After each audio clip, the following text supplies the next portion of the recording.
Hello everyone and welcome back to my channel. 2020 has been something. I know I've been away for a while and not really posting.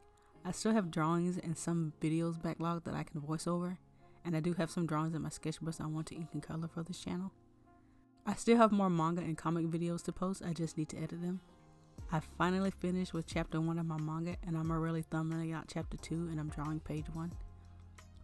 Most of the videos I will be posting will be project based now. I also want to start making stickers, bookmarks, shirts, and so on when I have enough money to get the printer and heat press I need.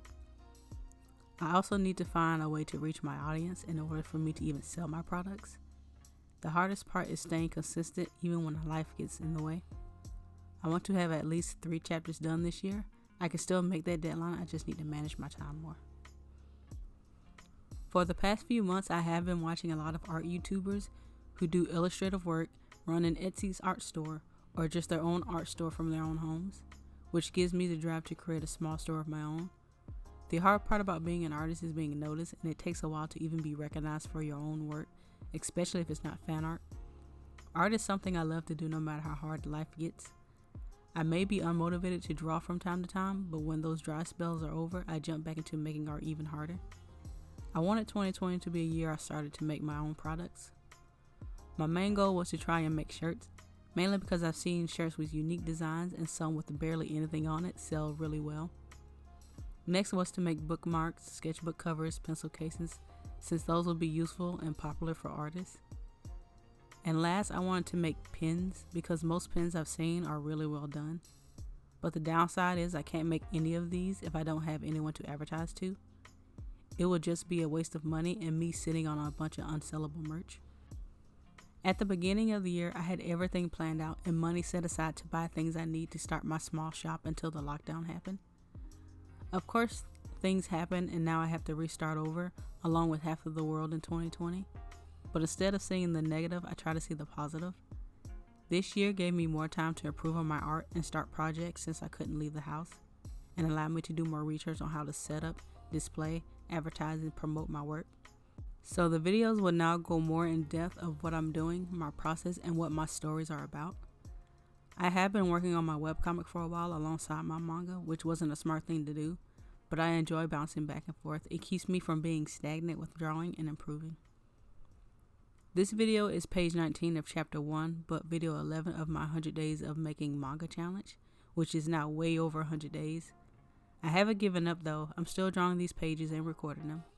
I've also decided not to join the manga contest because I'm not doing a one-shot. A one-shot is when you have to tell the premise of an entire story in about 50 plus pages, and me redrawing it and making this into a one-shot will spoil a lot of things. I already have everything planned out and about 40 chapters written with the ending already in mind. I'm really proud of what I have so far, and my manga has helped me leap out of my comfort zone. I'm more into the world building and drawing scenery of the landscapes my characters are from. My current sketchbook have some of them in them. It's almost filled up and I can't wait to show you guys. My next hurdle is drawing animals and creatures. They also play a role in the story. So this page here is after the main character grasps the firestone.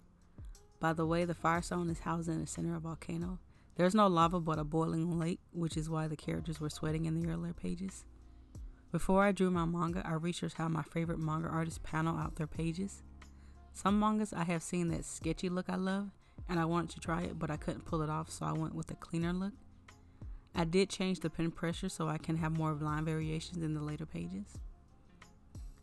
The energy swirl surrounding him took a while to do, but I like how it came out. I tried to make it look like it was in motion. If you're wondering why I have that blue background on when I'm inking and adding in colors, it helps me see better and it helps me see what areas are open and when I use the fill tool. For the background, I found this brush in Clip Studio Assets.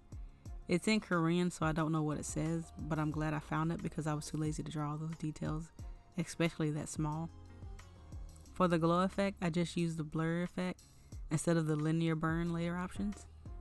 The shrine there actually says something, so if anyone can figure that out, you can get a cookie.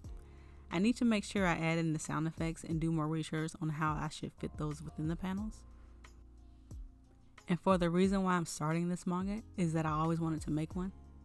This story is just as old as my webcomic that I put on hold for a few years as I couldn't think of a main plot for the story. And since I'm creating my own world this time instead of it taking place in modern day, I've decided to use the creation stories I learned in mythology class and twist it to make it my own. It does involve magic, but only for their respective lands. I will be making videos on the characters and give you their backstories, and even show you what they used to look like when I drew them back in middle school and high school.